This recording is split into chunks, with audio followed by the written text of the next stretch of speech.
Good morning students. आज के इस वीडियो में हम लोग प्रकाशीय यंत्र, ऑप्टिकल इंस्ट्रूमेंट, प्रकाशिकी के एक वीवीआई चैप्टर लेकर के आए हैं।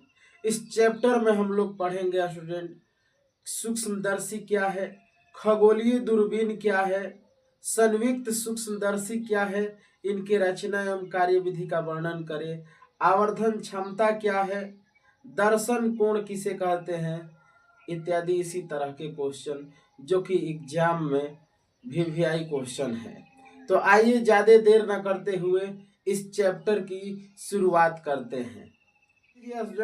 प्रकाश से संबंधित जितनी भी घटनाएं हैं उन घटनाओं को अध्ययन करने के लिए जिस जिस उपकरण का या यंत्र का हम लोग उपयोग करते हैं उसको हम लोग कहते हैं प्रकाशीय यंत्र।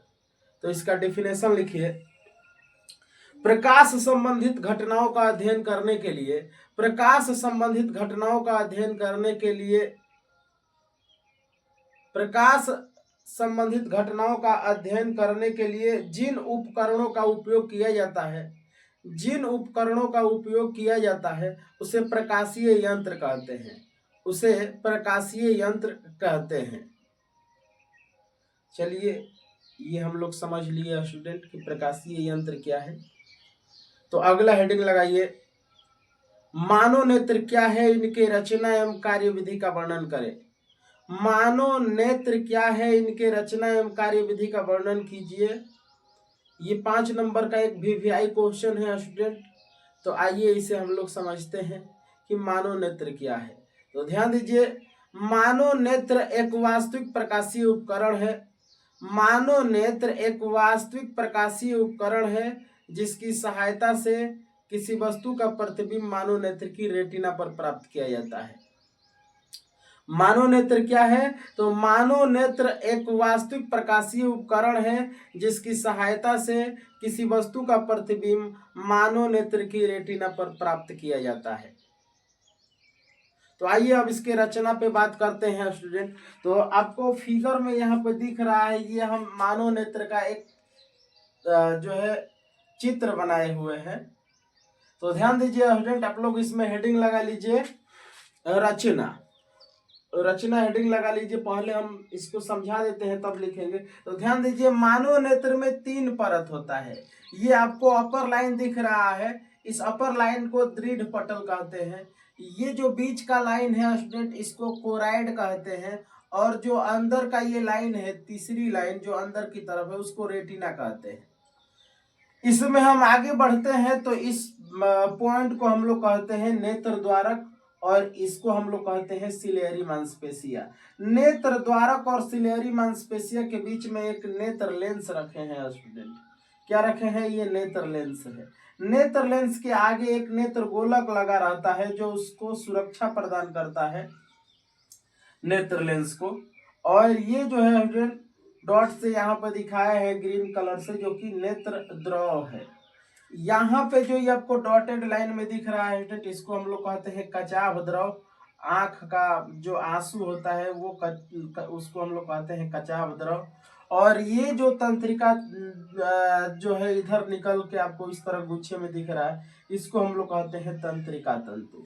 तो आप इधर हेडिंग लगा लीजिए स्टूडेंट, रचना, मानव नेत्र की रचना। रचना हेडिंग लगा लिए। तो ध्यान दीजिए, इसमें हम लोग ये लिखेंगे, लिखिए कि मानव नेत्र में 3 परत दृढ़ पटल, कोराइड और रेटिना होता है। मानव नेत्र में 3 परत दृढ़ पटल, कोराइड और रेटिना होता है, जिसके आगे नेत्र द्वारक तथा सिलियरी मांसपेशियों के बीच, जिसके आगे नेत्र द्वारक तथा सिलियरी मांसपेशियों के बीच नेत्र लेंस स्थित होता है। नेत्र लेंस स्थित होता है और पीछे के भाग में रेटिना से अनेक तंत्रिका तंतु निकलकर, मस्तिष्क से संयोजित रहता है। मस्तिष्क से संयोजित रहता है। अगला हेडिंग लगा लीजिए स्टूडेंट, इसी में कार्यविधि। कार्यविधि आप लोग हेडिंग लगा लीजिए। क्वेश्चन यही है, उसमें हम लोग पॉइंट चेंज कर रहे हैं। रचना के बाद कार्यविधि, मानव नेत्र की कार्यविधि। तो इसमें लिखिए स्टूडेंट, किसी वस्तु से आने वाली प्रकाश की किरणें नेत्र गोलक से होती हुई नेत्र लेंस में प्रवेश करती है। किसी वस्तु से आने वाली प्रकाश की किरणें किसी वस्तु से होकर आने वाली प्रकाश की किरणें किसी वस्तु से होकर आने वाली प्रकाश की किरणें नेत्र गोलक से होती हुई नेत्र लेंस में प्रवेश करती है और नेत्र लेंस से अपवर्तन के बाद रेटिना पर फोकसित होती है।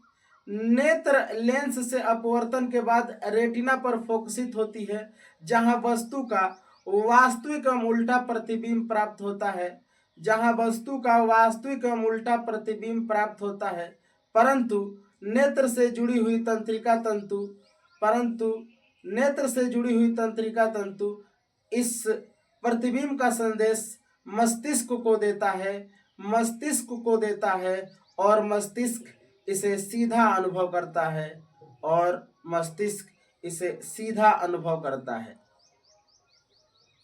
तो आशा करता हूं आप लोगों को